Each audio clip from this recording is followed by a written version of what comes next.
The scent of honeysuckle still brings it all back, even now, so many decades later. It's funny how a sweet smell can be tied to the most bitter memory of a lifetime. My name is Evelyn, and at 83 years old, I've learned that the past is never quite as far away as we'd like to believe. It lives in the quiet corners of our minds, waiting for a scent, a sound, a flicker of light to bring it roaring back to life. Today, I want to share with you the story that has defined me, a story I kept locked away in the deepest part of my heart for most of my adult life. It began with the boundless innocence of an 11-year-old girl and twisted into a harrowing ordeal that stretched over 2 long years of my existence, teaching me more about the darkness in the world and the strength within myself than I ever thought possible. Please subscribe to this channel, hit the notification bell, and leave a like on this video. And tell me in the comments, where are you listening from today? It was the first Friday of June, back in the mid-50s. I remember that day with a clarity that still unnerves me, every detail etched into my memory like a photograph. It was the last day of 5th grade at Maple Creek Elementary, and the air was thick with the promise of summer vacation. I was 11, and the world felt like a vast, sun-drenched playground waiting to be explored. I lived in a small, quiet town in rural North Carolina, nestled in the foothills of the Blue Ridge Mountains, with my parents, Mary and Robert. My father was a carpenter, his hands always smelling of sawdust and varnish, and my mother was a seamstress who worked from our home, her gentle humming a constant soundtrack to my childhood. We were a simple family, rich in love, if not in money. I can still picture my father, Robert, in his workshop out back, the air thick with the sweet smell of freshly cut pine and the sharper tang of varnish. He was a quiet man, his words were few, but his hands were a language all their own. I remember the calloused warmth of his palm as he'd guide my own small hand over a piece of sanded wood. "Feel that, Evie?" he'd murmur, his voice a low rumble. "Smooth as glass. The secret ain't rushing. The wood tells you when it's ready." He was teaching me about carpentry, but he was also teaching me about life, about patience. He once spent a whole month carving a tiny, intricate bluebird for my windowsill, and the pride in his eyes when he gave it to me was brighter than any fortune. My mother, Mary, was the melody of our home. Her sewing corner was a magical place, a nest of colorful fabrics and spools of thread that looked like jewels. The rhythmic hum of her Singer sewing machine was the sound of my world turning correctly. I'd sit on the floor beside her, organizing her box of buttons while she worked on a dress for one of the ladies in town. She never just sewed, she listened. She'd hear about their worries, their small joys, and she'd stitch a little bit of comfort and strength into every seam. Our home wasn't large and our possessions were few, but it was a fortress built of sawdust, thread, and an unspoken, unshakable love. I felt so safe within its walls, so completely certain that the world outside was just as kind and gentle as the world within. That morning, Mom had made my favorite breakfast, toast with her homemade strawberry jam and a tall glass of cold milk. While I ate at our little kitchen table, the sunlight streaming through the window and making patterns on the checkered tablecloth, she braided my hair into 2 neat pigtails, just as she did every school morning. "Evelyn, you remember to come straight home after school, you hear?" she said, her voice soft but firm.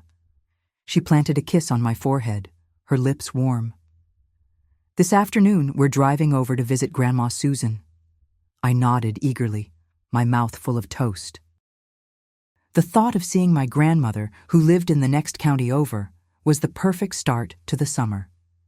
She told the best stories and baked the most wonderful apple pies, always slipping me an extra slice when my mother wasn't looking. The school day flew by in a blur of excitement. Our teacher, Mrs. Gable, let us sing songs and play games instead of doing lessons. She handed out our report cards, and I clutched mine tightly in my hand, proud of the straight A's I couldn't wait to show my parents. My best friend, a sweet girl named Linda, gave me a tight hug as the final bell rang, its shrill cry signaling the beginning of our freedom. "See you in September, Evelyn. We'll have the best summer ever," she shouted over the joyful noise of children rushing out of the schoolhouse. If only I had known I wouldn't see her again for 2 long, agonizing years. I waved goodbye to my friends and my teacher and started the familiar walk home. That walk was a ritual, a small daily pilgrimage through the heart of my world. Leaving the noisy schoolyard behind, the first landmark was Miller's General Store. Its large front window was a changing canvas of small-town life: sacks of flour, new overalls, jars of colorful penny candy. I'd always peek inside to see Mr. Miller, a kind, balding man in a white apron, leaning on his counter, ready with a smile. Further on, the warm, yeasty scent of the town bakery would spill out into the street, a promise of cinnamon rolls and fresh bread.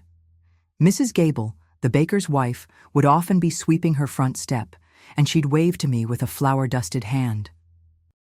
The heart of the town was the square, with its weathered stone statue of a forgotten Civil War soldier, and the long wooden bench where the old men would gather to play checkers, their quiet clicks and murmurs a part of the afternoon's lazy soundtrack. Everyone I passed offered a nod or a "Hey there, Evelyn." It was a world woven together by these small, everyday connections, a tapestry of familiarity. The thought that evil could exist in such a place, that it could be hiding behind a friendly face or a neighborly wave, was as impossible to me as the idea that the sun might one day fail to rise. That absolute, innocent trust was the ground beneath my feet, and I had no idea it was about to crumble into dust. It was a beautiful day, the sky a perfect, cloudless blue. A gentle breeze rustled the leaves of the great oak trees that lined the dirt road leading to our small house. I knew this path by heart. I walked it twice a day, every day, and felt safe on it. It was on that very road, just a few hundred yards from the bend that led to my front porch, that my life was irrevocably altered. I remember hearing the sound of a car approaching from behind me. This wasn't unusual. While it was a country road, it saw a fair bit of traffic from local farmers and families. But there was something about the sound of this engine that put me on edge.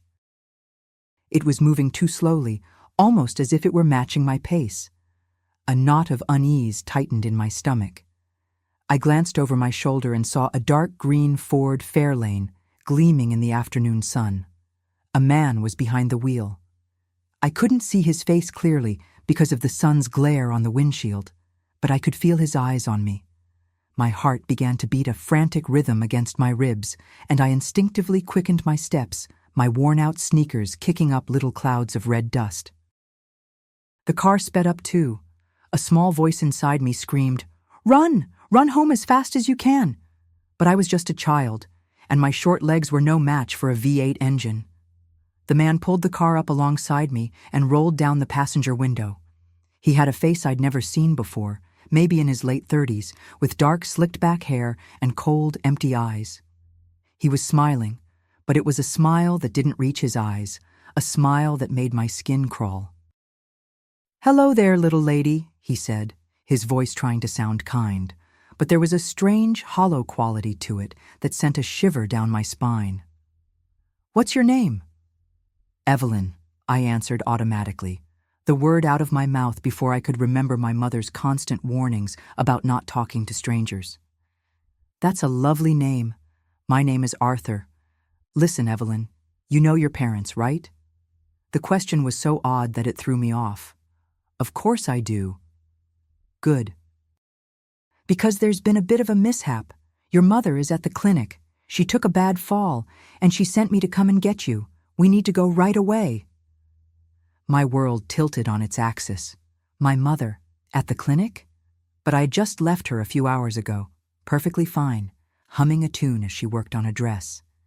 Still, why would this man lie about something so serious?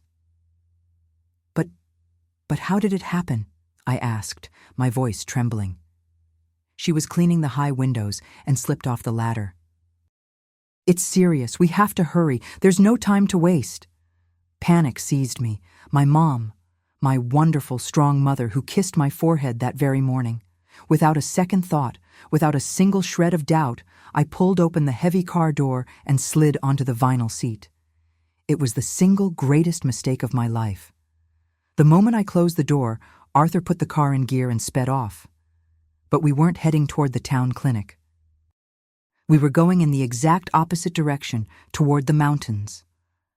"Excuse me, sir," I said, my voice barely a whisper, "but the clinic isn't this way."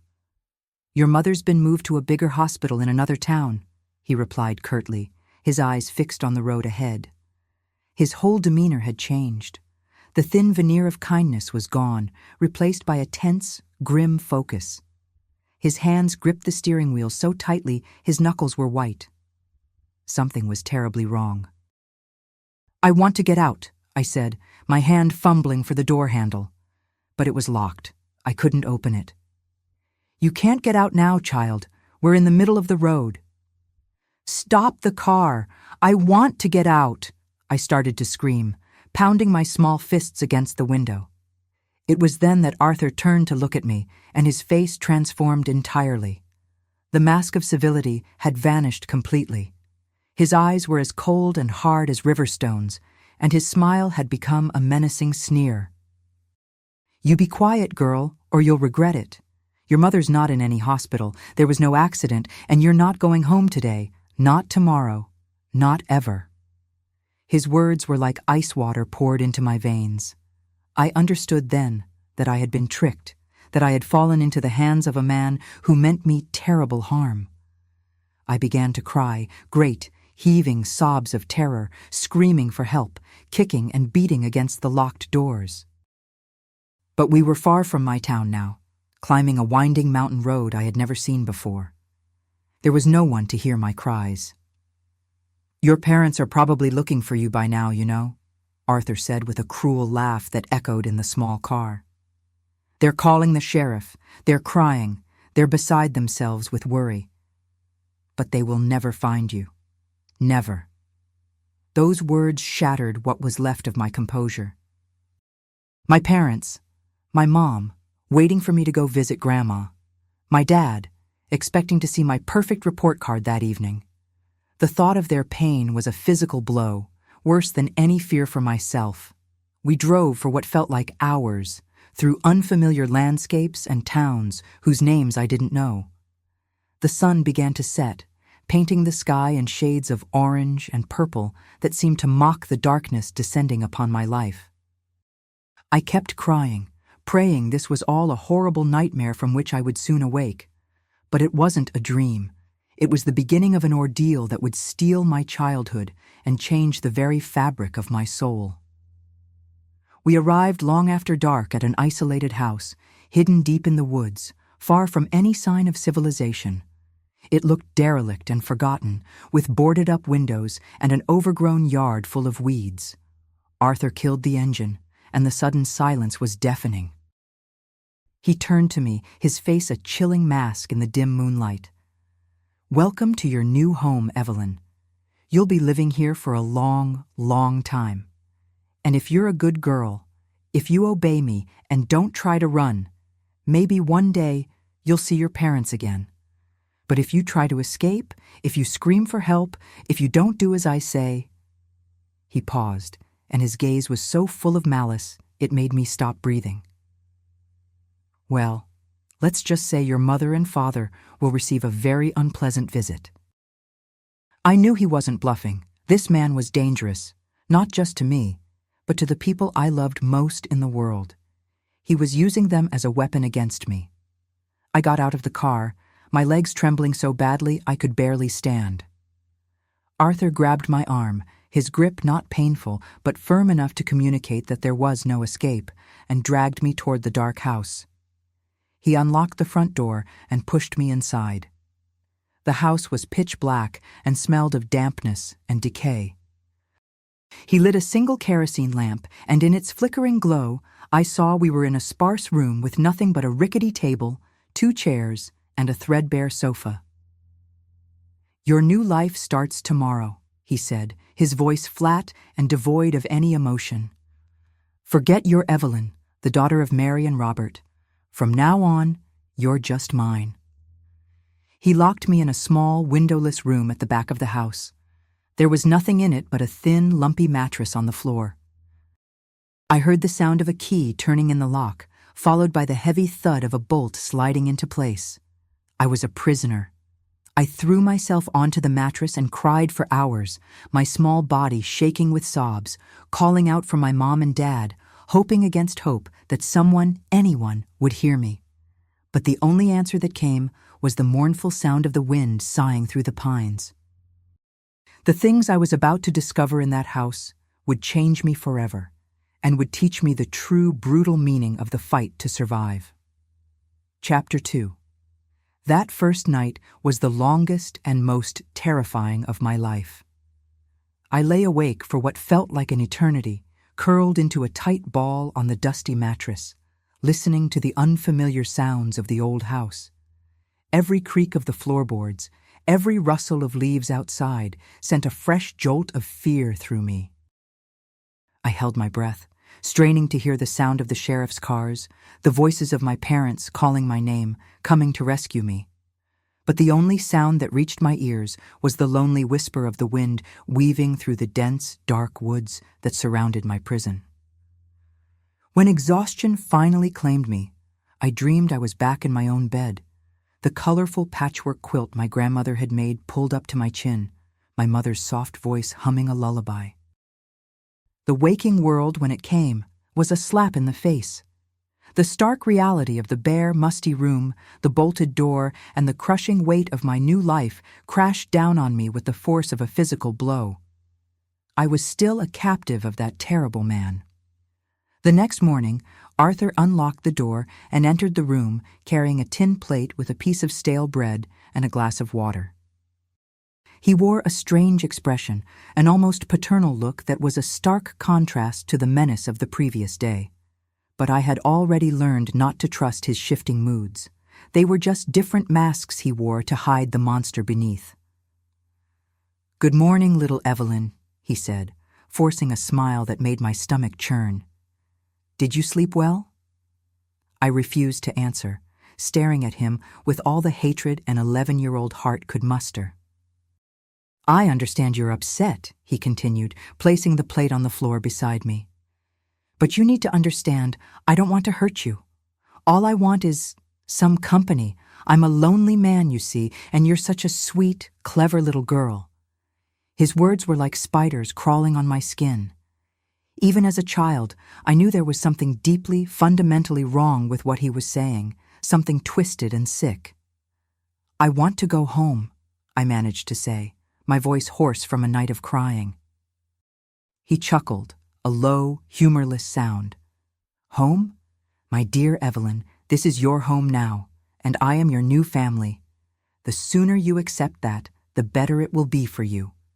He took a step closer, and I instinctively scrambled backward until my back hit the cold, damp wall. He noticed my fear and stopped. "Don't be afraid of me. If you're a good girl, if you do as you're told, I will be very good to you. I'll buy you new dresses, toys, books. You can have anything you want. But if you try to run away, if you cause a fuss when people are nearby—" His tone shifted, becoming hard and threatening. "Well then, things will get complicated. And not just for you." He didn't need to say more. I knew he was threatening my parents. It was his cruelest and most effective weapon, and he wielded it with precision. The first few weeks settled into a dreadful routine. Arthur would bring me food 3 times a day, leaving the plate inside my room without a word. I was only allowed out to use the small, grimy bathroom down the hall, and always under his watchful eye. The silence of that house was a weapon. It wasn't empty. It was heavy, filled with unspoken threats. It pressed down on me, trying to smother my thoughts, to erase who I was. To fight it, I began a ritual of my own.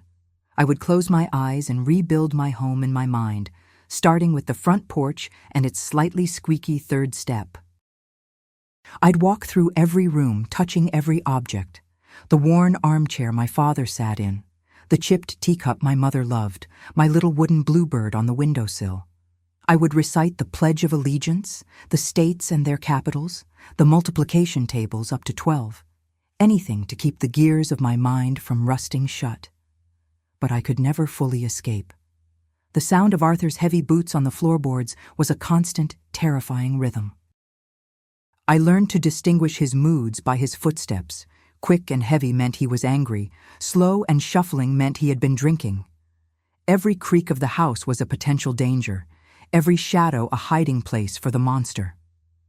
I began to lose track of time, of day and night. The only calendar I had was the slice of bread and glass of water he brought. In a small act of defiance, a desperate attempt to hold on to myself, I started making a tiny scratch on the wooden wall with my thumbnail each time I thought a new day had begun. Those little marks were my secret, my proof that I was still here, that I was still counting. The house was as isolated as I had feared.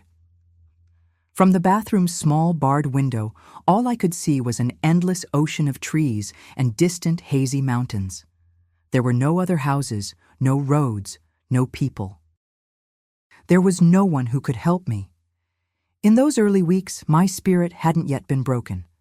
I tried to escape 3 times.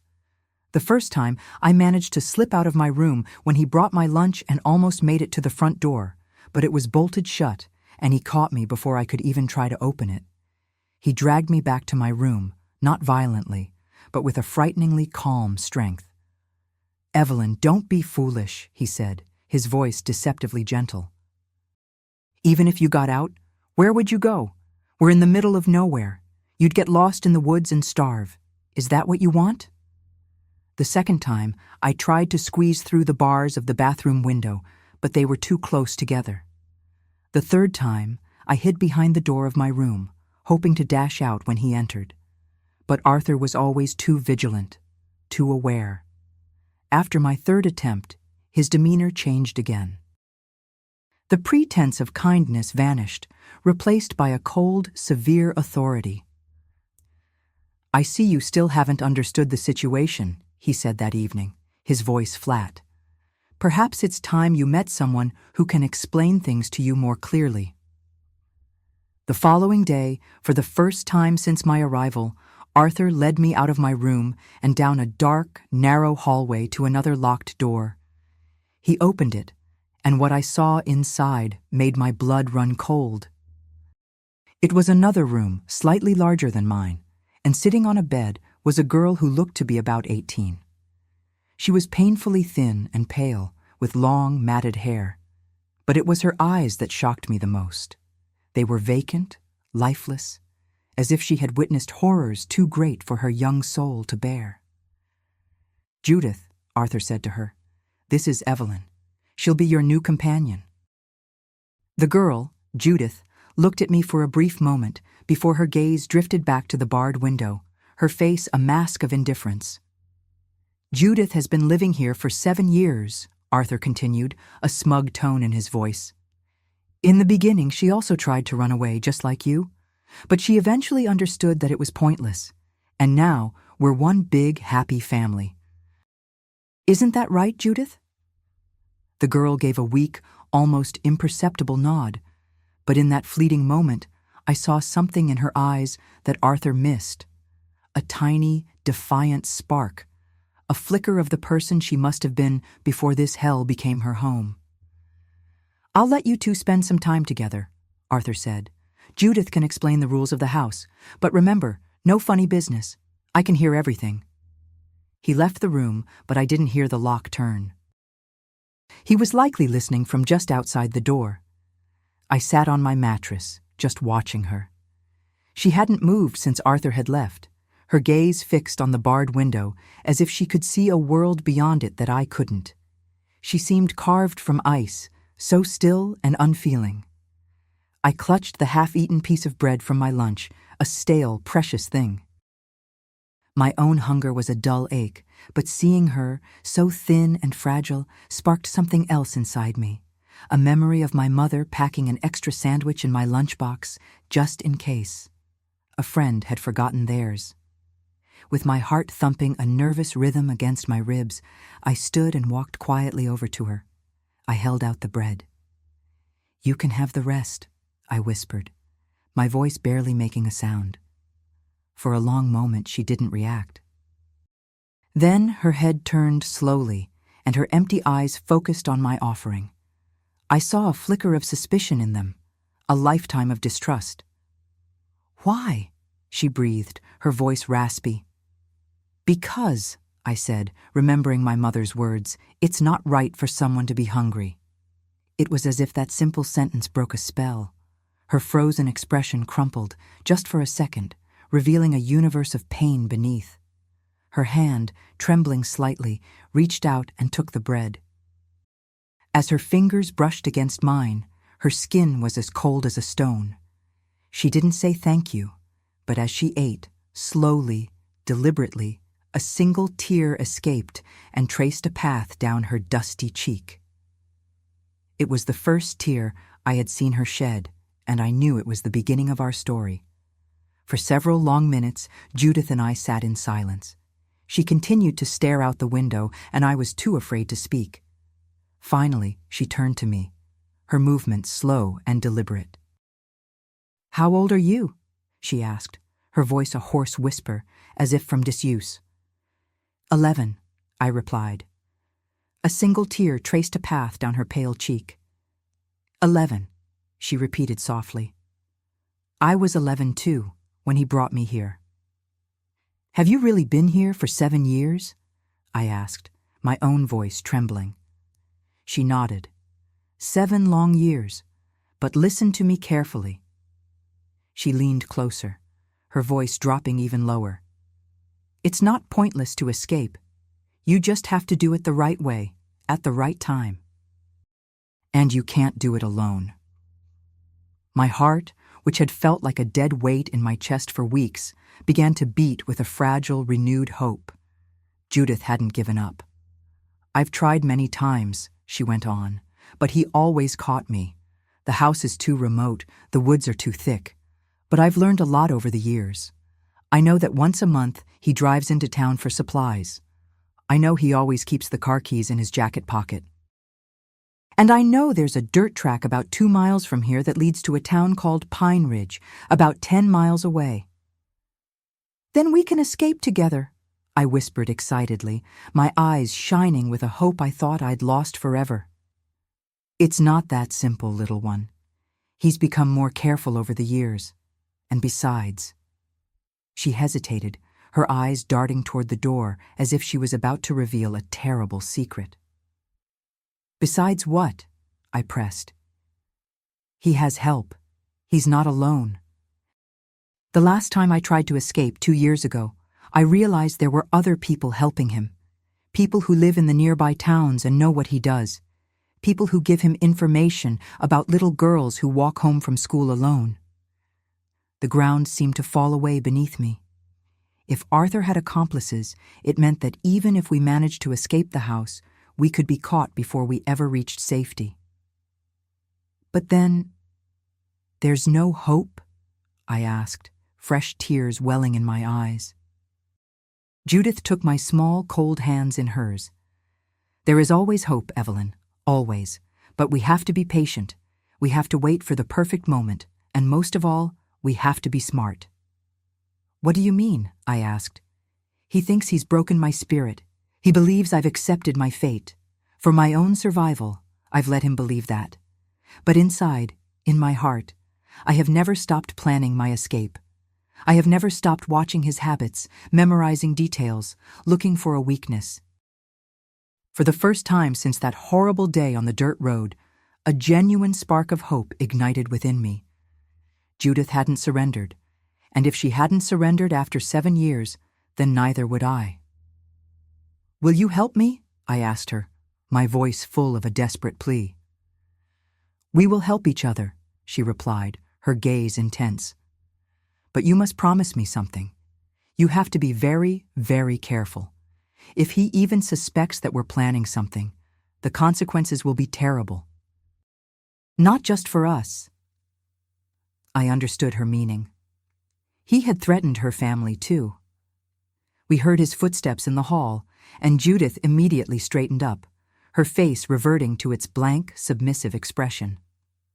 When Arthur re-entered the room, he was wearing that false, cheerful smile again. "So, have you two gotten acquainted?" he asked. "Yes," Judith answered in a monotone voice. "I have explained to Evelyn how things work here." "Good, very good." "Evelyn, I hope you understand that Judith is the perfect example of how a good girl should behave in this house." I nodded, trying my best to mimic Judith's defeated posture. "Perfect. Then I think starting tomorrow you can begin to have your meals together. Under my supervision, of course." From that day on, my life in that house changed. I was no longer completely alone. I had Judith. And even though we could only speak freely for a few precious minutes each day, when we were certain Arthur couldn't hear us, those moments became my lifeline. Judith taught me how to act to avoid his anger, explaining that he had terrible rages when he didn't get his way. "Save your strength for when the time comes," she would tell me. She told me about her life before she was taken, about her little sister and her loving parents. Like me, she had been tricked on her way home from school. "The first year is the hardest," she confessed one evening, her voice barely audible over the sound of the wind. "You cry every night. You hope every day that someone will find you. Then, slowly, you realize you have to adapt to survive. But you must never, ever stop believing that one day you will get out of here." Months bled into one another. Summer faded into fall, and then the chill of winter set in. It was my first Christmas away from home, and the pain was a physical ache in my chest. I wondered if my parents had put up our tree, if they had placed my presents underneath it, still hoping for a miracle. What I was about to discover would prove that our situation was even more desperate than I could have possibly imagined. Chapter 3. As the holidays approached, Arthur grew increasingly agitated. Judith explained to me that he always became paranoid during this time of year, worried that the festive season might make distant neighbors or relatives curious about his reclusive life.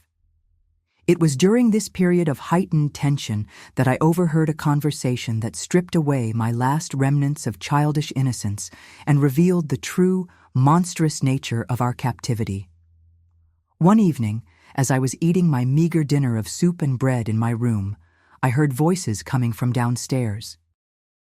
It was Arthur, talking to someone else. I couldn't make out the words clearly, but the presence of another person in the house sent a jolt of both fear and a wild, desperate hope through me. Could it be help? A visitor who could save us? Driven by a desperate curiosity, I crept to my door and pressed my ear against the cold, rough wood. The voices became clearer. "Can't keep both of them here forever," Arthur was saying. "I know," replied a gruff, unfamiliar male voice. "But the older one is becoming a problem. She's getting too old, too aware." My blood ran cold. They were talking about Judith. "What do you suggest?" Arthur asked. "There are buyers up north, people who appreciate girls with her kind of experience." My breath hitched in my throat. Buyers. They were talking about selling Judith. "And the little one?" the stranger asked. "The little one is perfect. An investment. Young. Untouched. She'll be worth a great deal to the right client. But we need to wait a few more years. Let her mature a little." My stomach twisted into a knot of nausea. They were discussing me, my future, as if I were a piece of livestock being fattened for market. The words buyer and investment echoed in the terrified silence of my mind. It was a violation deeper than being locked in a room. It was the horror of being utterly dehumanized. My name, my family, my secret dreams, they meant nothing. I was no longer Evelyn. I was an object, a thing to be valued, polished, and eventually sold to the highest bidder. A cold dread, far worse than the simple fear of Arthur, spread through my limbs. This wasn't just about being a prisoner. This was about my very soul being put up for auction. I pressed my face against the rough wooden floor, the splinters digging into my cheek, trying to ground myself. The image of my father's workshop filled my head. He had taught me that every piece of wood was unique, that you had to respect its grain, its story. These men, they saw me as nothing more than a plank to be cut and sold. The childish part of me that had clung to a faint magical hope of rescue withered and died in that moment. It was a brutal awakening. If I was ever going to be free, it wouldn't be because a hero on a white horse would find me. It would be because I, this terrified 11-year-old product, would have to fight back. The fear didn't vanish, but something new and hard crystallized around it. Rage. And for the first time, I felt the desperate, dangerous stirrings of a plan. We weren't just captives. We were merchandise. I felt my legs tremble and had to slide down the wall to sit on the floor, afraid I might collapse. Judith was in immediate, terrible danger, and I was destined for the same horrific fate. I had to warn her. We had to escape now, before it was too late. But the next words I heard made me realize the situation was even more dire than I had imagined. And then there's the problem with the older girl's family, the strange voice continued. Her parents have never stopped looking. They hired a private investigator last year. They're getting too persistent. Private investigators don't worry me, Arthur scoffed. This place is too well hidden, and my contacts in the local towns always let me know if anyone starts asking too many questions. But you're right. It's best to get rid of her soon. How much time do we have? The stranger asked. The buyer from the north said he can come and pick her up by the end of January. That's just 3 weeks. 3 weeks. Judith had only 3 weeks before she would be sold to God knows who, for God knows what unspeakable purpose. My heart pounded so violently I was sure they could hear it downstairs. I had to tell Judith, but how? How could I do it without Arthur noticing? And for the little one? The stranger's voice drifted up again. She's a long-term project, Arthur said with a chilling detachment. In a few years, when she's 14 or 15, she'll be worth a fortune. The clients pay top dollar for the young and unspoiled ones. The clinical way they spoke of me, of my future, made me want to be sick. It was a violation so profound it felt like my very soul was being stripped bare. But are you sure you can control her until then? The older one gave you a lot of trouble at first. Oh, the little one is different. She's smarter, but she's also more frightened. She understands that if she misbehaves, her family will be in trouble. It's the perfect leverage. I heard footsteps approaching the stairs. I scrambled back to my mattress and feigned sleep, my body rigid with terror. A few moments later, the bolt on my door slid back, and Arthur peeked in. He stared at me for a few seconds, and then, satisfied I was asleep, he closed and locked the door. I lay awake all night, my mind racing. I had to find a way to talk to Judith. We couldn't wait for the right moment she always spoke of. The right moment was now, before her time ran out. The next morning, Arthur seemed to be in an unusually good mood. He was whistling a jaunty tune as he brought me my breakfast. A wide, unsettling smile stretched across his face. Now, after what I had overheard, that smile seemed more sinister than ever. "Evelyn, my dear," he announced, "I have a surprise for you. You can spend the entire afternoon with Judith. I have to go into town for some important business." My heart leaped. This was the opportunity I had been praying for. "Really?" I asked, trying to sound pleased, but not overly eager. "Yes, but remember, no funny business. The house has its own protections. If you two try anything foolish, I'll know immediately." I didn't know if he was bluffing about some kind of alarm system, but it didn't matter. The risk had to be taken. After my meager breakfast, Arthur led me to Judith's room. She was sitting on her bed, as always, wearing the vacant expression she had perfected for his benefit. "Now, girls, I'll be gone for several hours. Judith, I'm leaving the little one in your charge, and remember, I see everything. I hear everything." As soon as we heard the sound of his car driving away, I rushed to Judith's side. "We have to talk," I whispered urgently, my words tumbling out in a rush. "I heard something terrible last night." Judith's eyes widened with concern. She stood up and led me to the far corner of the room, away from the door, just in case he had left some kind of listening device. "What did you hear?" she asked, her voice low and tense. I told her everything. The conversation about the buyers, the plan to sell her by the end of January, their grotesque long-term plans for me. As I spoke, I watched the color drain from her face. Her hands began to tremble. "I knew it," she said when I had finished, her voice shaking with a mixture of fear and fury. "I knew something was wrong. The way he's been looking at me lately, he no longer saw the child he kidnapped, just a problem he needed to get rid of." "Then we have to escape now, Judy," I said, the urgency making my voice sharp. "We can't wait any longer." She stood up and began to pace the small room, her mind clearly working at a furious pace. "You're right, the time has come. But we have to be clever. We only get one shot at this. If we fail—" She didn't need to finish the sentence. We both knew what failure meant. "Tell me what to do," I said, ready to follow any plan she had.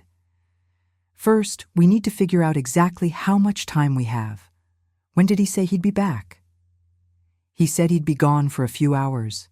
Usually, when he goes to town, he's back before supper."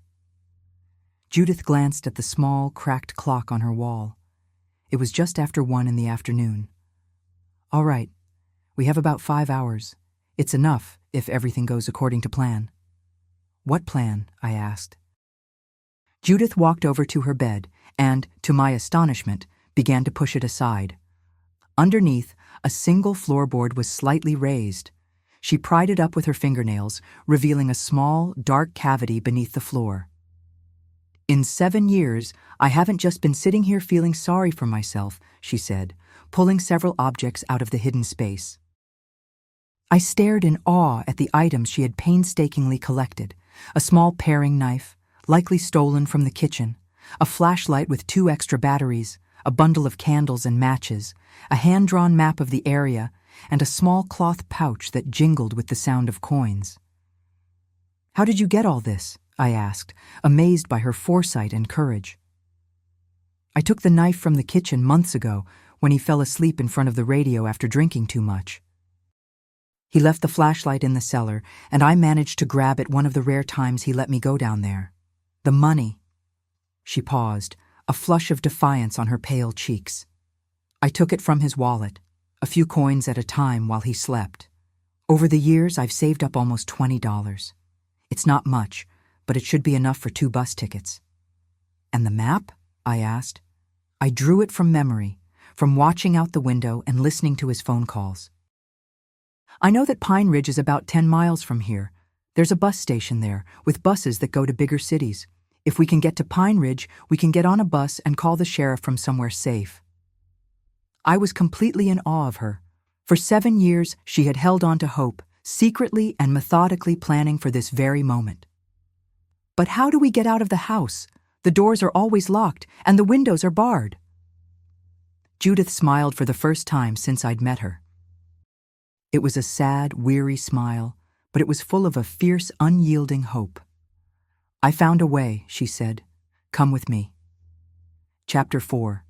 Judith led me to the small bathroom we shared. It was a cramped, grimy space with a single high, narrow window, its opening covered by 3 thick iron bars. She went straight to the window and took hold of the middle bar. "Watch," she whispered. With a slight grunt of effort, she wiggled the bar. It moved, just a fraction of an inch, but it moved. "I've been working on this bar for 2 years, she explained, her voice a low, determined hiss. "Every time I came in here, I'd loosen it a little more, scraping away at the plaster with a small stone I hid behind the pipe. It's almost completely loose now." She gave the bar a sharp, decisive pull. With a grating sound of metal against crumbling plaster, the bar came free in her hands, leaving a gap just wide enough for us to squeeze through. "It's incredible," I breathed, my heart pounding with a mixture of terror and exhilaration. "This is only the first problem," Judith said, her expression serious. "This window is on the second floor. It's at least a 15-foot drop to the rocky ground below. We have to find a way down without breaking our necks." "How?" I asked, my hope faltering. "The bed sheets," she said, her eyes gleaming with the light of her meticulous plan. "If we tie our sheets together, they should be long enough to get us down safely." We hurried back to her room and began tearing the thin, worn sheets into long strips, tying them together with strong double knots. It was slow, painstaking work. Every knot had to be perfect. Our lives depended on it. As we worked, Judith laid out the rest of her plan. "Once we're on the ground, we have to cross through the woods for about 2 miles to reach the dirt track that leads to Pine Ridge. I know the way. I've watched the path from my window for years, but we have to do it tonight, after dark, to avoid being seen." "Tonight? But how will we see the path?" I asked, the thought of navigating the dark, menacing woods making me tremble. "With the flashlight, but we'll only use it when we absolutely have to. The moon is nearly full tonight. It should give us enough light." She continued, her voice calm and steady, a rock for my own frayed nerves. "Once we get to Pine Ridge, we go straight to the bus station. The first bus leaves at 6 in the morning. We should be able to get to a city by 8, and from there, we can call the authorities." "But what if he finds out we're gone before we get there?" I asked, the ever-present fear creeping back in. "That's a risk we have to take," she said, her gaze unwavering. "But I've timed it. If we leave around midnight, we should reach Pine Ridge by 3 in the morning. Even if he wakes up early and discovers we're gone, it will take him time to figure out which direction we went. And he has no idea that I know about Pine Ridge." The plan was brilliant, but it was fraught with peril. 100 things could go wrong. "Judy," I said, my voice barely a whisper, "what if we don't make it? What if he catches us?" She stopped her work and looked me straight in the eye. "Evelyn, if we don't make it, it's over for me anyway. You heard them. In 3 weeks, I'll be gone. I would rather die trying to be free than be sold like an animal. And you're still so young. If we stay, in a few years, it will be your turn. We cannot let that happen." She was right. We had no other choice. We finished preparing our makeshift rope and a small bundle of supplies. Judith packed the knife, the flashlight, the money, and her hand-drawn map into the small cloth bag. We hid everything back in the cavity under the floorboard, ready for that night. "Tonight," she instructed me, "when he's asleep, we'll wait at least 2 hours to be sure he's in a deep sleep. Then we go." The rest of the afternoon passed in a blur of agonizing slowness. Every creak of the house made us jump, terrified that Arthur had returned early. Finally, around 6 o'clock, we heard the familiar rumble of his Ford in the driveway. When he came inside, he was in a foul mood, slamming doors and muttering to himself. "He's agitated," Judith whispered to me when she got a chance. "Maybe his business in town didn't go well. That's good for us. He'll be distracted." Around 10 o'clock, the noises from his room ceased. We waited, our hearts in our throats, for another hour. Then Judith crept to her door, listening intently. We could hear the faint sound of his heavy, rhythmic snoring. "It's time," she whispered. My heart felt like a drum beating against my ribs, so loud I was sure it would wake the entire house. We retrieved our supplies from under the floor. We moved silently to the bathroom, and Judith secured one end of our sheet rope to a thick, sturdy-looking heating pipe under the sink. Then she pulled the loose bar completely free from the window. "I'll go down first," she said. "If it's safe, I'll flash the light once. Then you follow." "What if something goes wrong?" I asked, my hands clammy with sweat. "If something goes wrong, you go back to your room and pretend you know nothing. Do you understand? I won't let you be punished because of me." "No," I said, with a sudden, fierce determination that surprised even myself. We do this together, or not at all." Judith looked at me, and for a moment her hardened expression softened. I saw a mixture of pride, gratitude, and a deep, profound sadness in her eyes. "You're a brave kid, Evelyn, braver than I was at your age." She swung her legs out the narrow window and began her descent. I watched, breathless, as her small frame disappeared into the darkness, praying the knots would hold. After what felt like an eternity, her silhouette touched the ground. A few seconds later, a single brief flash of light cut through the darkness. It was the signal. It was my turn. I had never been so scared in my entire life. I was only a child, and that rope of torn sheets looked so impossibly fragile. But then I thought about what awaited me if I stayed. Years of imprisonment, followed by the same fate as Judith. That thought gave me the courage I needed. I started to climb down. The rope swayed precariously, and at one point I felt one of the knots begin to slip. A wave of panic washed over me. I was sure I was going to fall. But somehow I held on, my small hands burning from the friction, until my feet finally touched the solid ground where Judith was waiting. "You did it," she whispered, grabbing my hand. "Now for the hard part." We plunged into the woods, following the path Judith had memorized. It was even more difficult than we had anticipated. The thick canopy of leaves blocked out most of the moonlight, and the path was barely visible. After nearly an hour of struggling through the underbrush, a sound from behind us froze us in our tracks. It was the distinct rumble of a car engine, approaching fast along the dirt track we had yet to reach. "He's found us," Judith breathed, her voice tight with terror. But what happened next was something neither of us could have ever expected.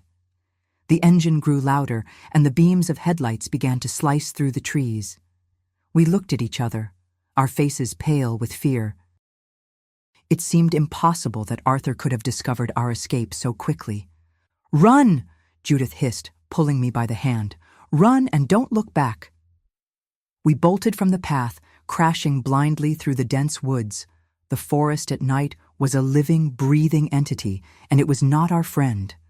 My lungs felt like they were on fire, each breath a searing gasp for air. A low-hanging branch, unseen in the dark, whipped across my face, leaving a stinging welt on my cheek.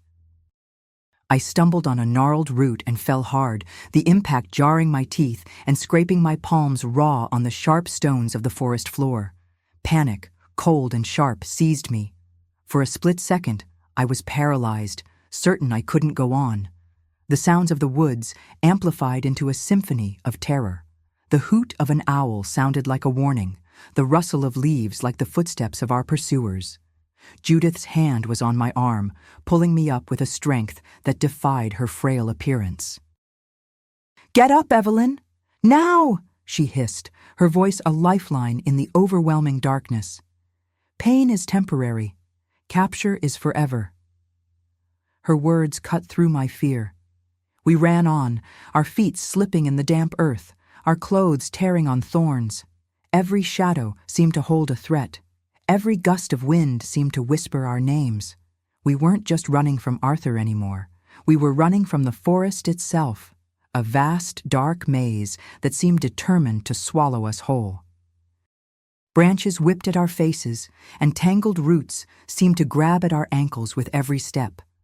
The sound of our own ragged breaths was deafening in the still night air. Behind us, the engine cut out. Then we heard voices.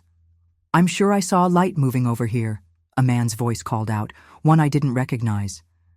"Could be animals," another voice replied. "Coyotes, maybe." "No, it was too steady. And look here, fresh tracks in the mud."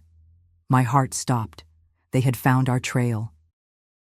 Judith pulled me down, behind a large, moss-covered fallen log, signaling for me to stay perfectly still. We could hear their footsteps getting closer, crushing the dry leaves on the forest floor. "Let's split up," the first voice said. "You go left, I'll go right. Remember, the boss wants them back unharmed, for now." Their footsteps separated. One of them was heading directly toward us. Judith pulled the small paring knife from her bag. Her hand was trembling, but her eyes were filled with a fierce resolve. She leaned close to my ear and whispered, "If he finds us, I'll create a distraction. You run for that ridge over there and don't stop for anything. Do you understand?" "I won't leave you," I sobbed quietly. "Evelyn, listen to me. If they catch both of us, this was all for nothing. One of us has to make it. One of us has to tell the world what's happening in that house. Promise me." Before I could answer, the man was just feet from our hiding place. Suddenly, from another part of the woods, a terrible scream tore through the night, a raw, primal cry of pain and rage. "Charlie!"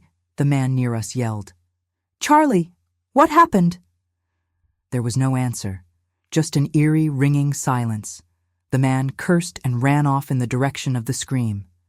We were alone again, but utterly confused. "What was that?" I whispered.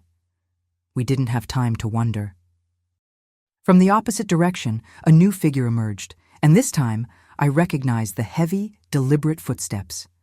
It was Arthur. "Judith! Evelyn!" he bellowed, his voice laced with a fury I had never heard before. "I know you're out here. Come out now, and maybe I won't hurt you." But then, from the shadows, a third man appeared. He was tall, dressed in dark clothing, and moved with a ghostly silence. He came up behind Arthur. "Arthur Mills," the stranger said, his voice calm but menacing. "I finally found you." Arthur spun around, his face a mask of pure terror in the moonlight. You're supposed to be dead," he stammered. The stranger took a step forward. "Some things," he said, his voice dripping with venom, "are harder to kill than you think." Chapter 5. Arthur stumbled backward, his face ashen in the pale moonlight. "Walter," he gasped, his voice trembling. "Listen to me. What happened to your girl? It was an accident." "I never meant for... An accident?" The man named Walter cut him off, his voice a low, dangerous snarl. "My niece was 14 when you took her. 14, and when she was no longer of use to you, you discarded her like trash." My mind reeled. This man, Walter, must have been the relative of another one of Arthur's victims. He was here for revenge. "Walter, we can make a deal," Arthur pleaded, his voice cracking with desperation. "I have money, a lot of it. I can give you anything you want." "The only thing I want," Walter said, his voice dropping to a deadly whisper, "is to see you suffer. And then I want you to rot in hell where you belong." What happened next was a blur of swift, brutal violence. Walter moved with a predator's speed, and before Arthur could even raise his hands to defend himself, Walter struck him across the head with a heavy piece of wood. Arthur crumpled to the ground without a sound. Walter then knelt over his unconscious form, and we heard him whisper, "This is for Sarah." Judith tugged on my arm. "Now's our chance," she breathed. "While he's distracted, we can get away." We began to crawl away from the log, moving as quietly as we could. But just as we thought we were in the clear, Walter looked up and his eyes locked onto ours. "Stay where you are," he said, his voice calm now, the rage having subsided. "Don't be afraid. I'm not here to hurt you." We froze, trapped between one monster and a man who had just committed an act of brutal justice. We didn't know if we could trust him. Walter stood up and walked toward us, leaving Arthur motionless on the forest floor. As he drew closer, he pulled a handkerchief from his pocket and wiped his face. "You're the girls he was keeping in the house," he stated. It wasn't a question. Judith nodded slowly. "How long?" he asked, his eyes filled with a deep, sorrowful pain. "For me, 7 years," Judith answered, her voice shaking. "For her, 2 years." A tear escaped Walter's eye and traced a path through the grime on his cheek. "My niece, Sarah, he kept her for almost a year before she was gone. I've been hunting this monster for 5 years. I spent every cent I had on investigators, followed every lead. Tonight, one of his cowardly accomplices finally told me where to find him, begging for his own miserable life. He glanced back at Arthur's still form. "Don't worry, he's not dead. Not yet." "What? What are you going to do?" Judith asked. "What should have been done years ago. But first, I need to get you two to safety. Where were you headed?" "To a town called Pine Ridge," Judith explained. "We were going to take a bus and call the sheriff." Walter shook his head. "Pine Ridge isn't safe. He has friends there. I'll take you somewhere you'll be truly safe." "How can we trust you?" I asked, finding my voice at last. Walter looked at me with a sad smile. "I understand your fear, little one. After what you've been through, you have no reason to trust any man. But I give you my word. I will get you home to your families." "And him?" Judith asked, gesturing toward Arthur. "He will get what he deserves, but you shouldn't have to see it. My car is parked on the dirt track about 200 yards that way. It's an old blue pickup. The keys are under the floor mat. Go and wait for me there." "I'll be there in half an hour." Judith and I exchanged a look. It was a terrifying choice, but it was our only one. We could risk the woods alone or trust the man who had, for whatever reason, just saved us. "All right," Judith said, "but if you're not there in half an hour, we're leaving." "Fair enough," Walter replied. "And girls, when you talk to the police, you tell them Arthur ran off into the woods after you escaped. You don't know what happened to him after that. It's important." "Do you understand?" We both nodded.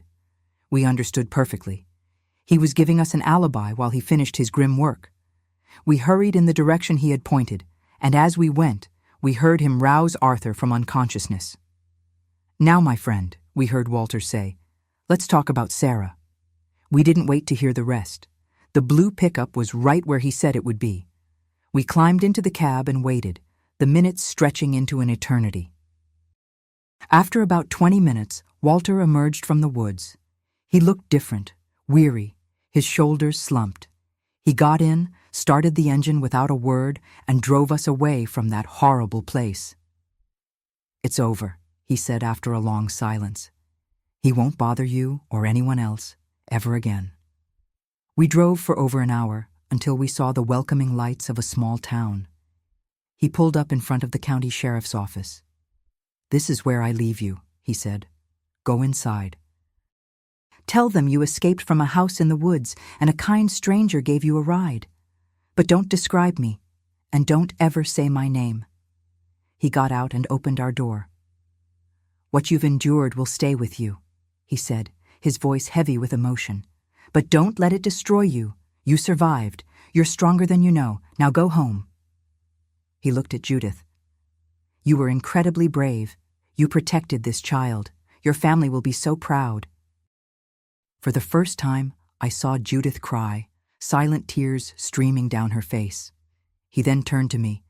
"And you, little Evelyn, never forget the courage you showed. You faced a monster and you won. Carry that strength with you, always." He gave us a final nod, got back in his truck, and drove off into the night. We watched until his taillights disappeared, and then, holding hands, we walked into the sheriff's office. The reunion with my parents was a blur of tears and embraces. My mother, Mary, had aged a decade, her hair streaked with gray. My father, Robert, held me so tight I could barely breathe, his body shaking with silent sobs. But coming home wasn't the happy ending I had dreamed of. The world felt loud, strange, and frightening. The nights were filled with terrible nightmares. I was a ghost in my own life, and my parents, despite their overwhelming love, didn't know how to reach me. My best friend, Linda, came to visit a week after I returned. She walked into my room, which my mother had kept exactly as I had left it, a perfect, painful time capsule. Linda held a new doll, its porcelain face smiling brightly. "I saved my allowance to get her for you," she said, her own face beaming with the simple, honest joy I no longer understood. We sat on the floor, an awkward silence stretching between us. She chattered about her summer vacation, about the county fair, and the boy who had won the pie-eating contest. Her world had kept spinning, full of sunshine and small adventures, while mine had stopped in a dark, silent room.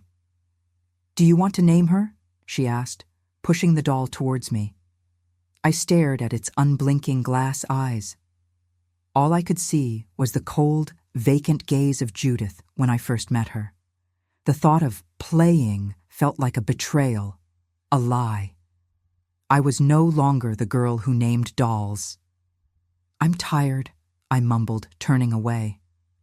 I saw the flash of hurt and confusion in Linda's eyes before she left.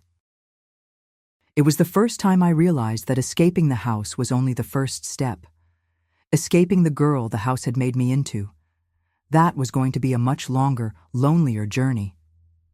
The investigation revealed the horrifying truth.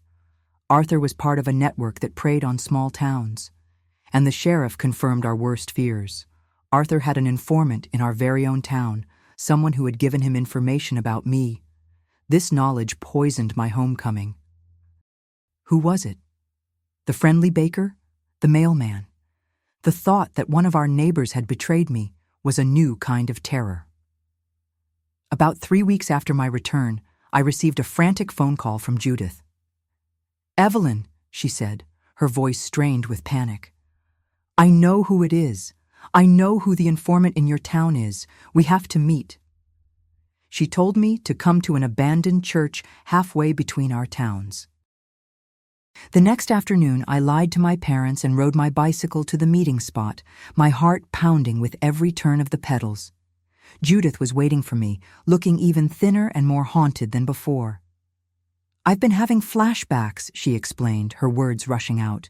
"The day I was taken, Arthur wasn't alone. There was another man with him, and a few days ago I saw him, in my town. He was watching me." "Who was it?" I asked, my blood running cold. She looked at me, her eyes full of a terrible certainty. "His name is Walter Bishop," she said, "and he's the pharmacist in Maple Creek." The world spun. Mr. Bishop. The kind, gentle man who always gave me a piece of candy when I went to his pharmacy with my mother. The man who knew everyone's business, who knew when families were out of town, who knew which children walked home alone. It was him. He wasn't a grieving uncle named Walter. He was a monster named Walter. The entire revenge story had been a lie, a performance to gain our trust and get rid of his clumsy accomplice. He hadn't saved us. He had just repositioned his assets. He had let us escape only to reclaim us later, after we were fixed by our families. "You have to understand business, girls," Walter continued, his voice smooth and pedagogical, as if he were a teacher explaining a simple concept. Arthur was a low-level contractor, a clumsy one. He was emotionally volatile. He drank too much. He was a liability who was damaging valuable assets. I, on the other hand, manage the portfolio. My clients are discerning gentlemen. They don't want broken things. They want the illusion of innocence, the thrill of the forbidden. Your little escape was simply a strategic recalibration. I removed a problematic employee and sent my assets back for, let's call it, refurbishment. A few months back with your loving families, a little bit of healing, it makes you all the more desirable. It adds a tragic backstory. It's amazing what some clients will pay for that. He smiled, a thin, bloodless twisting of his lips. So you see, your bravery, your desperate hope, it was all just part of my marketing plan. And now the product is perfectly primed for delivery. Suddenly, we heard a twig snap outside the church. We dove behind the crumbling altar just as the church door creaked open. "Evelyn, Judith," a familiar, pleasant voice called out. "No need to hide. It's time to finish what we started." It was the voice of Mr. Bishop, the pharmacist, and in his hand he held a syringe. He had followed me. The heart hammered in my chest, so loud I was sure he could hear it from across the church. Judith grabbed my hand, her fingers like ice, and pulled me down behind the crumbling stone altar. It was the only cover we had in the large, empty space.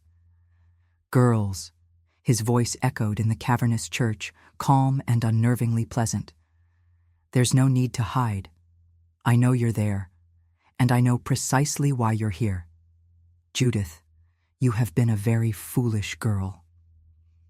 His slow, deliberate footsteps clicked on the stone floor, each step a hammer blow against my nerves.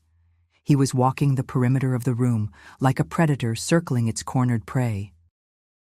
Through a crack in the altar, I could see his polished brown shoes moving closer. "You really should have left things alone," he continued, his voice laced with a sort of disappointed pity. "You had your freedom. You were back with your family, but you just couldn't let it go, could you? You had to come digging." He stopped directly in front of the altar. We held our breath.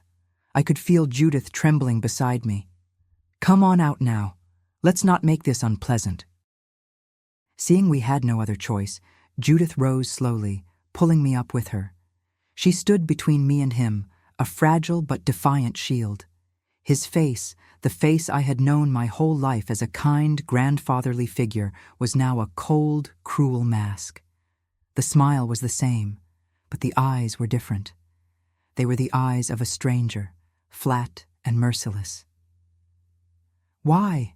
I managed to whisper, the word catching in my throat. "We trusted you." He let out a small, almost silent laugh. It was a sound more chilling than any scream. "Trust, my dear Evelyn, is a currency for the naive. This was never personal. It was business." It was then that he explained his chilling philosophy. He saw Arthur not as a partner, but as a clumsy employee who damaged the merchandise. He was a connoisseur, a purveyor of rare and valuable things, and we were his prize assets. He told us our escape was nothing more than a strategic move on his part. "You have to understand business, girls," Walter said, his voice sickeningly pedagogical. "Arthur was a low-level contractor, a clumsy one. He was emotionally volatile. He drank too much. He was a liability who was damaging valuable assets. I, on the other hand, managed the portfolio. My clients are discerning gentlemen. They don't want broken things. They want the illusion of innocence, the thrill of the forbidden. Your little escape was simply a strategic recalibration. I removed a problematic employee and sent my assets back for, let's call it refurbishment. A few months back with your loving families, a little bit of healing. It makes you all the more desirable. It adds a tragic backstory. It's amazing what some clients will pay for that." He smiled, a thin, bloodless twisting of his lips.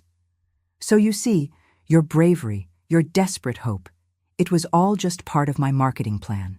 And now the product is perfectly primed for delivery." He raised the syringe, its needle glinting in the dim light filtering through the broken, stained glass window. "This will just make you sleepy. When you wake up, you'll be on your way to your new homes." "You're a monster," Judith spat, her voice shaking with rage. "I'm a businessman," he corrected her calmly, "and you are my most valuable commodity." He took a step toward Judith, and in that moment, something inside me broke. The fear was still there, but it was drowned out by a wave of pure fury. "Now!" Judith screamed. She lunged at him, clawing at the hand holding the syringe. I bolted for the door, but Walter was faster than he looked. He shoved Judith to the ground with one arm and grabbed a fistful of my hair with the other, yanking me back with incredible force. "A valiant effort," he said, not even out of breath, but entirely predictable. He held me in front of him, my feet dangling off the floor. He brought the needle closer to my neck, and I squeezed my eyes shut, praying for a miracle. But just as I felt the cold prick of the needle against my skin, we all heard a sound that made our blood run cold. The wail of a police siren, distant at first, but growing closer with every second. Walter's face contorted in disbelief, then rage. How? Someone had known. Someone had called for help. He threw me aside and pulled a knife from inside his coat, grabbing Judith, who was still dazed on the floor. He held the blade to her throat just as the heavy oak doors of the church burst open. Sheriff Thompson stood there, his revolver drawn, flanked by 2 of his deputies. "It's over, Walter," the sheriff said, his voice steady and hard as iron. "Let the girl go." Walter laughed, a ragged, desperate sound. "Not a chance, Tom. You and I both know how this ends." The gunshot wasn't deafening. It was a sharp, final crack that seemed to absorb all the sound in the church, leaving a ringing silence in its wake. Walter crumpled to the stone floor, clutching a wound in his shoulder, his face a mask of shocked disbelief. He was alive, but his reign of terror was definitively over. Deputies swarmed him, and the metallic click of handcuffs was the most beautiful sound I had ever heard. I rushed to Judith's side as paramedics, who had been waiting outside, came rushing in. They tended to her immediately, checking her vital signs and ensuring the sedative Walter had used wouldn't have any lasting effects. As they were helping Judith onto a stretcher, Sheriff Thompson came over to me, draping a heavy wool blanket over my shoulders. "It was an anonymous call," he explained, his voice gentle. "A woman's voice. Said 2 girls were in grave danger at the old St. James Church. When we saw Walter's car hidden behind the trees, we knew it was real." I looked over at Judith, whose eyes were fluttering open. She gave me the faintest, weakest smile. She had been cleverer than any of us knew. She must have found a way to warn someone before ever meeting me. The journey home was surreal. My parents' embrace was a haven I thought I'd never feel again. But the true healing was a long, winding road. The story of our ordeal became front-page news. They called us the Carolina Survivors, heroes who had unmasked a monster living in plain sight. But I never felt like a hero. I just felt like a girl who had done what she had to do to survive. The trial lasted for months. Judith and I both took the stand, our voices shaking but steady, telling the world our story.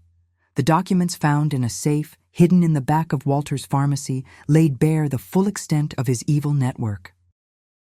He was sentenced to spend the rest of his life in prison, and thanks to his detailed records, authorities across several states were able to identify and arrest dozens of his accomplices. They even managed to locate and rescue 3 other girls who were still being held captive, girls whose families had long given up hope. That, to me, was the only victory that mattered. Judith and I remained bound by our shared experience for the rest of our lives. We were more than friends. We were sisters forged in the darkest of fires.